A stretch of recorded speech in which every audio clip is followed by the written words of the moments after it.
بسم اللہ الرحمن الرحیم۔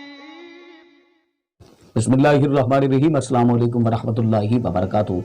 دوستان محترم، ہم آج آپ کو ایک ایسا عظیم وظیفہ بتائیں گے، اپنا روٹھا ہوا دوست، اپنا روٹھا ہوا محبوب منانے کا ایک ایسا عظیم اور مجرب وظیفہ ہے کہ جس وظیفے کو کرنے کے بعد جس نے بھی اس وظیفے کو مخلصتاً خالص نیت کے ساتھ کیا ہے، اللہ رب العزت نے اس کی تمام حاجات پوری فرمائی ہے، اس کے تمام مقاصد پورے فرمائے ہیں اور اس کا محبوب اس کے قدموں میں آیا ہے۔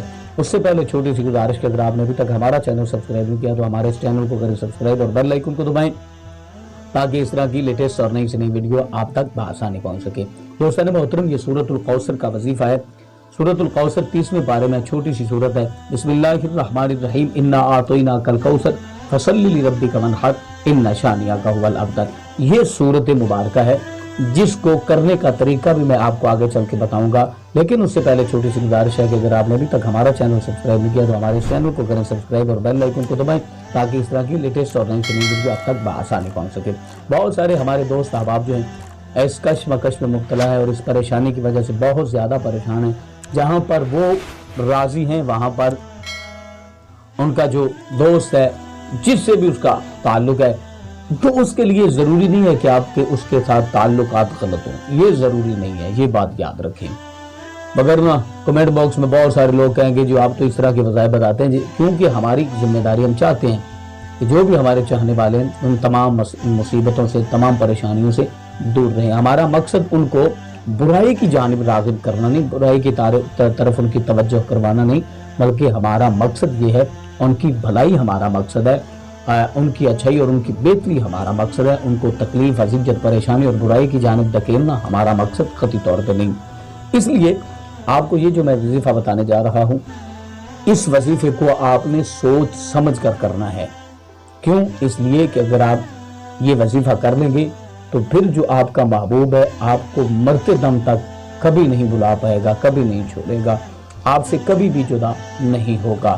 اس لیے اگر آپ تو اس کے ساتھ اس طرح کا وقت گزار سکتے ہیں، زندگی بسر کر سکتے ہیں تو آپ اس وظیفے کو کیجیے گا، وگرنہ اس ویڈیو کو سکپ کیجیے گا اور واپس چلے جائیے گا۔ یہ ایسا عظیم وظیفہ آپ کو میں بتانے جا رہا ہوں۔ آپ نے کرنا کیا ہے، نماز فجر کے بعد نماز فجر ادا کریں اور اللہ رب العزت کی بارگاہ میں سجدہ ریزی کریں۔ نماز فجر ادا کرنے کے بعد تنہائی میں بیٹھ جائیں، بیٹھ کر آپ نے 33 مرتبہ سورۃ الکوثر کی تلاوت کرنی ہے۔ سورۃ الکوثر کی 33 مرتبہ آپ نے تلاوت کرنی ہے۔ بسم اللہ الرحمن الرحیم۔